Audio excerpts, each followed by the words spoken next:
kami dari kelompok Akhir tahun 1999.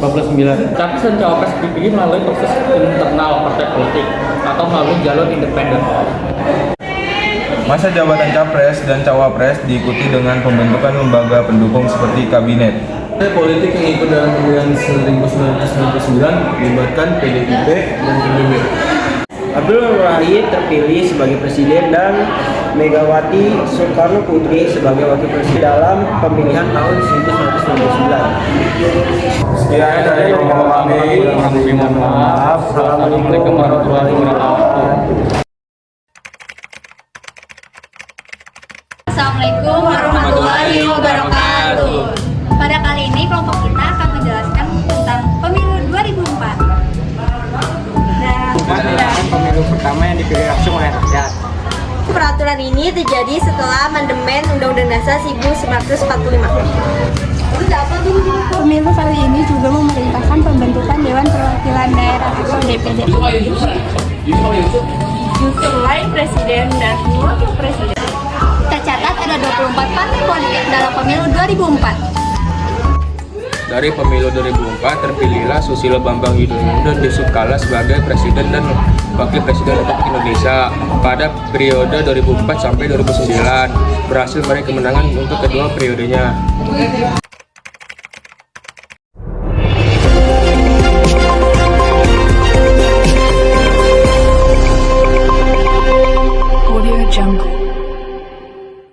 Selamat siang warga Indonesia, kembali lagi dengan saya Zahra Pria Putri di Berita Liputan 6 yang aktual, tajam, dan terpercaya.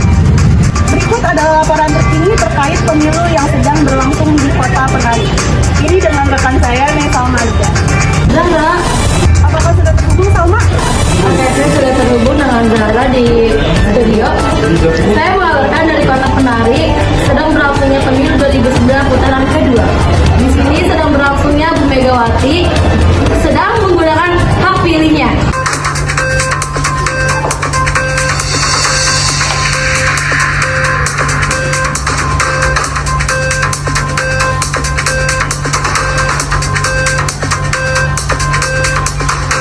Tanggapannya Bu Mega sedikit. Pemilu tahun ini berjalan dengan lancar dan tidak ada kecurangan. Ini bukti saya sudah menggunakan hak pilih saya. Sekian berita dari saya, Salma Liga. Saya pamit undur diri. Baik, terima kasih informasinya, Salma Nida dari Kota Penari. Selanjutnya ada info pemilu 2009 di Kota Jakarta dengan rekan saya Devita Anissa. Dipersilakan. Baik, dengan saya Devita Anissa dari Kota DKI Jakarta melaporkan terkait pemilu 2009 putaran kedua yang sedang berlangsung dengan adanya Bapak SBY yang sedang melakukan hak pilihnya. Pak SBY, mohon izin, bagaimana tanggapan tentang pemilu 2009 putaran kedua ini? Boleh? Saya harap pemilu tahun ini dapat berjalan dengan lancar tanpa adanya kecurangan. Dan ini bukti saya telah melakukan. Ya baik, berikut laporan terkait pemilu putaran kedua di Kota DKI Jakarta. Saya Devita Anissa izin pamit dan melanjutkan ke studio. Baik, terima kasih Devita Anissa atas informasinya di DKI Jakarta. Segitu saja informasi berita terkini, kurang lebihnya mohon maaf. Wassalamualaikum warahmatullahi wabarakatuh. Kembali lagi dengan saya Zahra Pria Putri. Di sini ingin menginfokan hasil perhitungan pemilu tahun 2009 ini di putaran kedua yang dimenangkan oleh Bapak Susilo Bambang Yudhoyono. Jadi di sini kita kedatangan Bapak Susilo Bambang Yudhoyono selaku Presiden saat ini. Mana Bapak tanggapannya?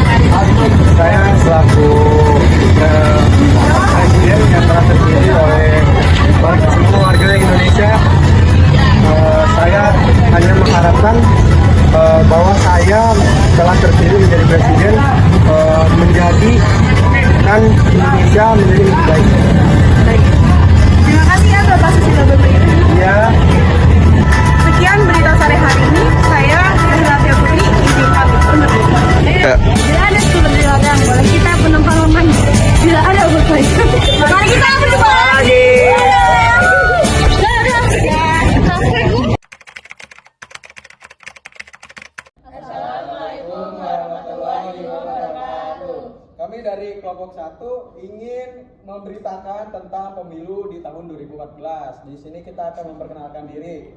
Yang pertama, siapa Gap? Nama saya Gabriela, absen 14. Halo, nama saya Frederica, absen 13. Saya Siti Komaria, absen Arya. 30. Saya Caroline Mega, absen 9. Saya Aura Daninia, absen 5. Saya Kim Mario Wardana, absen 16. Saya Tasya Butnego, absen 17. Judul yang kita ingin beritakan yaitu rekayasa pemilu yang pelan-pelan menguatkan presidensialisme. Lanjut Gaby. Tahun 2014 dengan suksesnya pemilu legislatif dan pemilu presiden cukup mengembirakan bagi perjalanan demokrasi Indonesia. Harapan pemilu merekayasa penciptaan pemerintahan dengan governability yang baik di sistem presidensial multipartai khas Indonesia. Suksesnya penyelenggaraan pemilu legislatif dan pemilihan presiden jadi highlight atas event politik di 2014. Sistem presidensial yang menyertakan pemilihan presiden langsung oleh rakyat semakin matang. KPU memegang peran sentral dengan terobosan-terobosan yang berkait dengan transparansi dan akuntabilitas barang langka yang selama Pilpres lalu belum terlalu mencuat.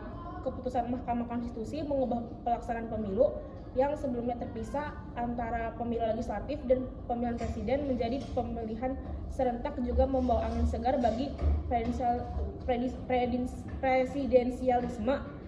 Ini mendorong tersusunnya pemerintahan untuk bekerja secara efektif, eksekutif didukung partai mayoritas legislatif. Di tahun ini juga presidensialisme mendapat tantangan. Hasil pemilu mencipta divided government type, presiden tak didukung mayoritas partai di parlemen. Di September, rancangan undang-undang pemilihan kepala daerah yang menyertakan mekanisme pemiluan oleh DPRD disahkan. Meski Susilo Bambang Yudhoyono mengeluarkan nasionalisme daerah masih belum padu.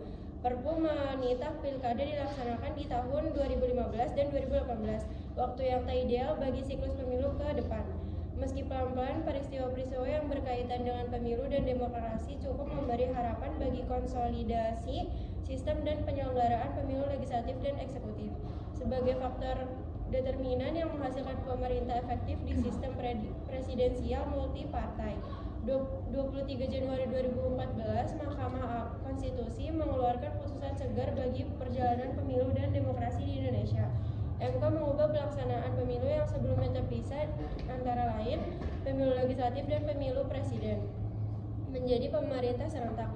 Pemilu serentak yang sohor dengan sebutan pemilu 5 kotak ini diputus MK atas pertimbangan rancang bangun sistem pemerintahan menurut UUD 1945, yaitu sistem pemerintahan presidensial, menyatukan pemilu eksekutif dan legislatif, mendorong efek menarik keraha jika memilih disodorkan surat suara pilihan presiden dan surat suara pilihan partai, maka pemilihan cenderung memilih partai yang mencalonkan presiden yang disukai oleh pemilih.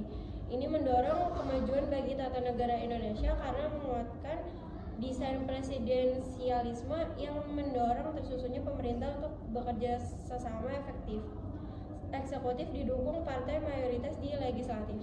9 April 2014, Komisi Pemilihan Umum atau KPU melewati tes pertama pelaksanaan pemilu sebagai praktik demokrasi yang matang.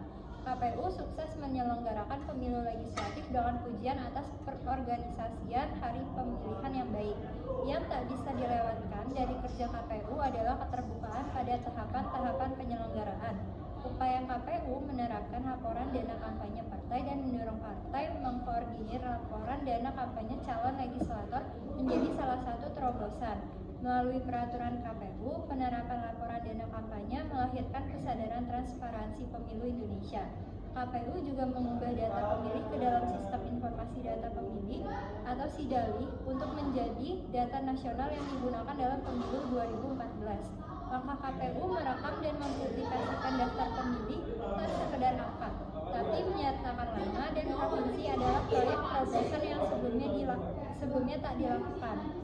9 Juli 2014, pemilihan presiden mempertarungkan dua kandidat, yaitu Jokowi Widodo dan Yusuf Kala, dan Prabowo Subianto dan Hatta Rajasa. Tak hanya mencoblos, masyarakat juga diimbau untuk turut mengawal proses perhitungan suara. Hasil perhitungan suara di TPS yang dituangkan dalam formulir C1. dipindai dan hasilnya menjadi arsip digital yang bisa dilihat publik melalui web KPU. Ini memunculkan konsekuensi partisipasi anak muda melalui media sosial dan dunia digital. Muncul Kawal Pemilu sebagai media pengawal hasil Pilpres. 21 Agustus 2014, MK secara konstitusional mengukuhkan kemenangan Joko Widodo Yusuf Kala sebagai Presiden dan Wakil Presiden Indonesia. Tahun 2019, di sidang MK menolak seluruh permohonan yang diajukan pasangan Prabowo Subianto Hatta Rajasa. Dalil-dalil yang diajukan tim Prabowo Hatta baik mengenai kesalahan rekapitulasi suara oleh KPU maupun pelanggaran yang dilakukan secara tekstur, sistematis, dan masif sama sekali tak terbukti. MK juga menyatakan tak dapat menerima dalil tentang adanya pengguna daftar pemilih tambahan DPTB dan daftar pemilih khusus tambahan DPKTB sebagai sarana untuk memobilisasi pemilih. Setelah MK mencermati, dikaitkan peroleh hasil tidak terdapat DPKTB yang menguntungkan atau merugikan salah satu pasangan calon. DPTB, DPK, dan DPKTB harus dinilai sebagai implementasi dalam rangka memenuhi hak konstitusional warga negara untuk memilih. DPTB, DPK, dan DPTB itu tidak bertentangan dengan hukum konstitusi karena dinilai telah memberikan ruang bagi pemilih yang memenuhi syarat tapi tidak terdaftar dalam DPT. 26 September 2014 dini hari itu rancangan undang-undang pemilihan kepala daerah yang menyertakan mekanisme pemilihan oleh DPRD disahkan. Voting sidang paripurna DPR RI tentang RUU Pilkada menghasilkan 135 memilih pilkada langsung dan 226 memilih pilkada tak langsung. Yang tak bisa terlupa, fraksi Partai Demokrat melakukan aksi walkout. Dalam sidang itu setelah merasa usulan pilihan pilkada langsung dengan 10 perbaikan tak diakomodasi. Pengesahan ini perlu dimaknai sebagai pelemahan atas tata negara Indonesia.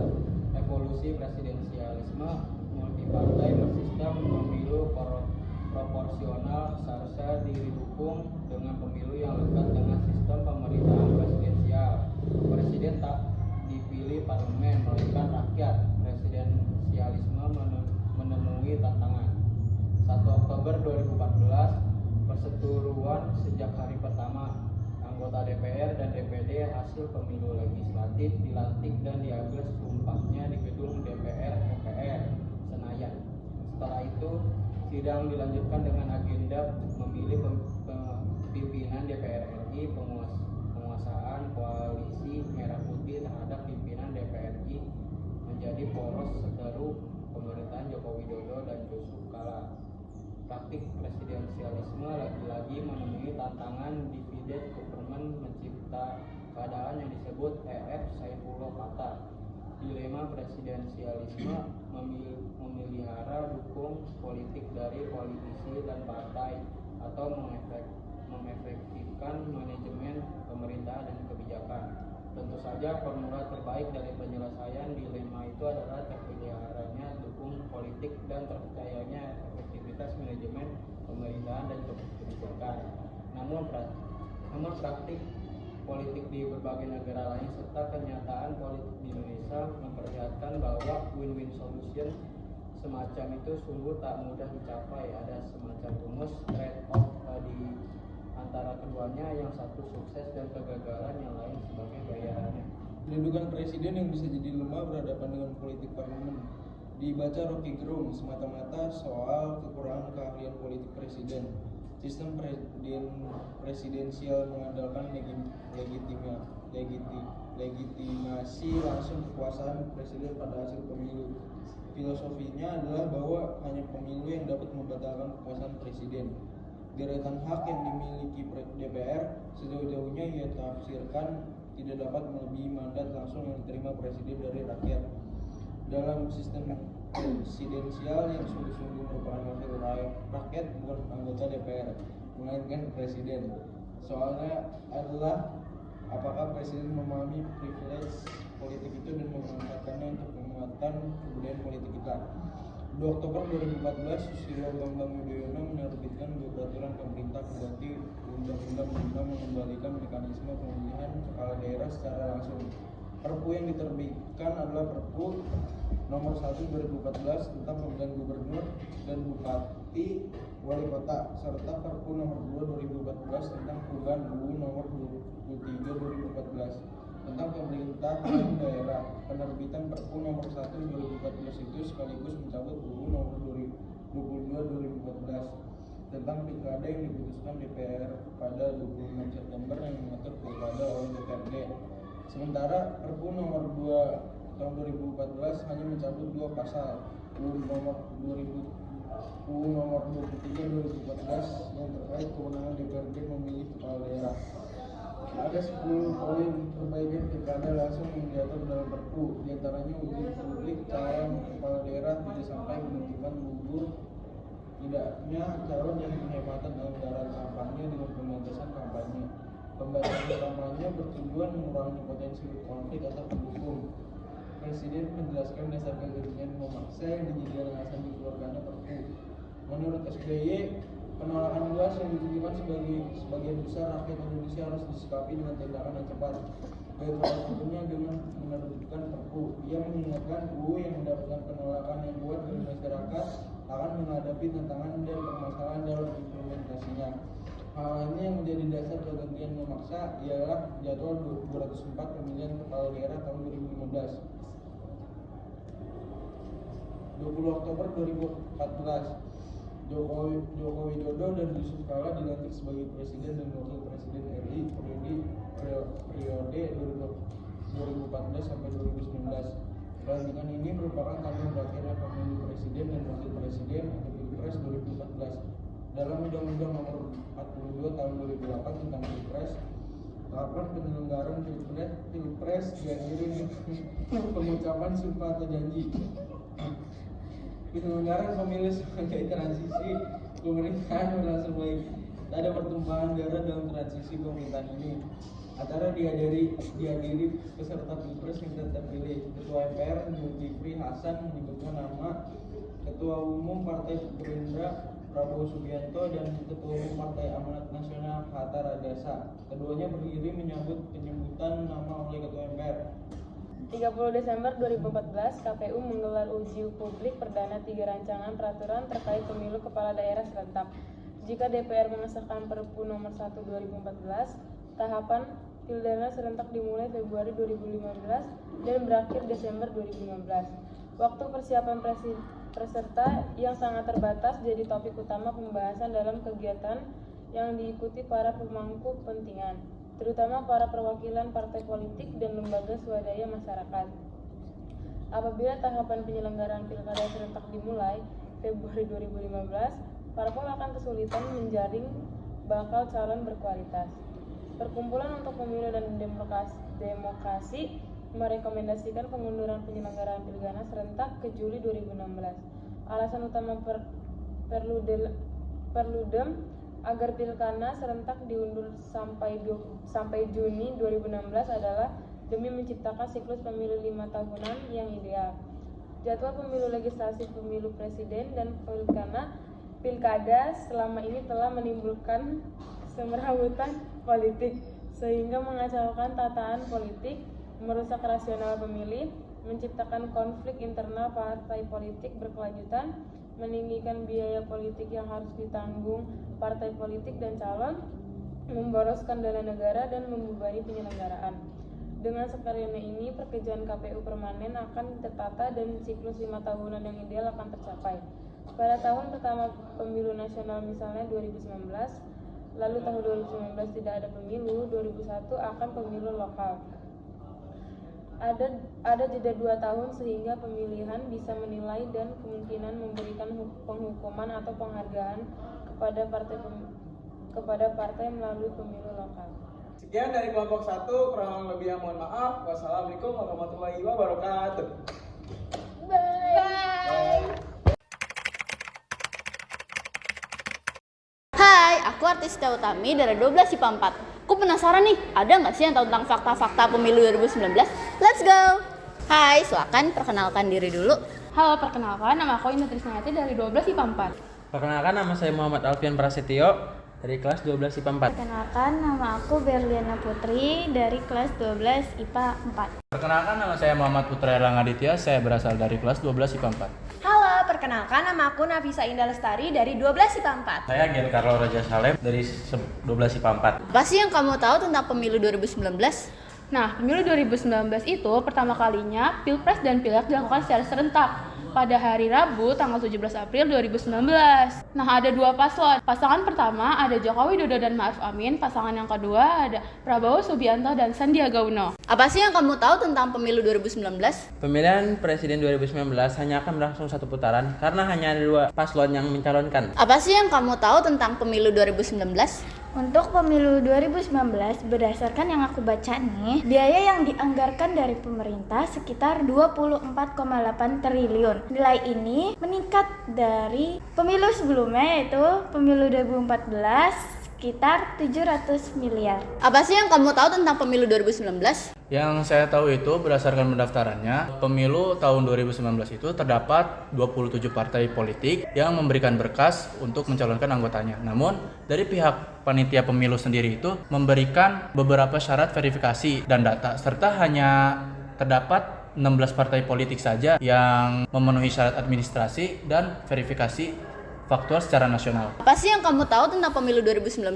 Nah, dalam pemilu 2019 ini kita mendapat 5 kertas suara nih. Kertas suara pertama yang berwarna abu-abu. Yang berwarna abu-abu ini untuk pemilihan presiden dan wakil presiden. Yang kedua ada yang berwarna kuning. Yang berwarna kuning ini untuk DPR RI. Yang ketiga ada yang berwarna merah nih. Yang berwarna merah ini khusus untuk DPD. Lalu yang keempat ada warna biru. Nah, yang warna biru ini untuk DPRD provinsi, serta yang kelima ada warna hijau untuk digunakan DPRD kabupaten dan kota. Apa sih yang kamu tahu tentang pemilu 2019? Di pemilu 2019 itu ada satu hal yang sangat kontroversial, yaitu mantan koruptor mencalonkan diri sebagai anggota partai. KPU telah menetapkan bahwa mantan terpidana korupsi, kejahatan seks, dan narkoba tidak boleh mencalonkan diri sebagai anggota partai dan ikut dalam kegiatan partai serta kegiatan pemilu lainnya. Namun sayangnya banyak dari kalangan dari berbagai partai melanggar aturan tersebut dan menegaskan bahwa kasus mereka sebelumnya tidak mempengaruhi kinerja di masa depannya. Banyak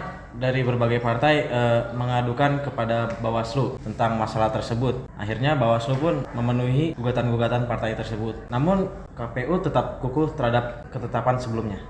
Terima kasih. Terima kasih. Terima kasih. Terima kasih. Sama-sama. Terima kasih. Sama-sama. Terima kasih. Wah, banyak juga yang tahu tentang fakta-fakta pemilu 2019. Yaudah, sekian dulu deh konten kali ini. Thanks for watching. Bye-bye.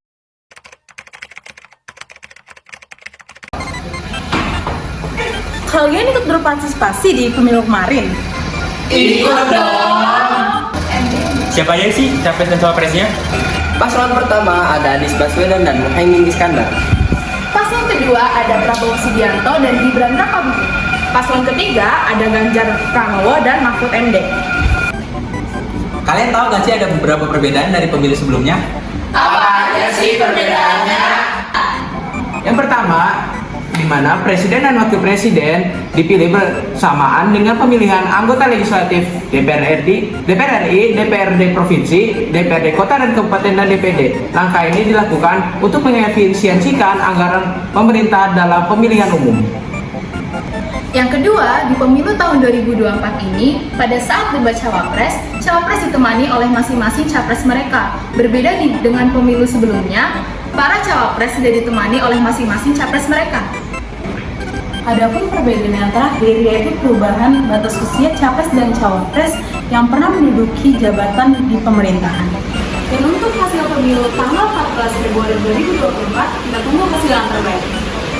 Sekian dari kelompok kami, terima kasih.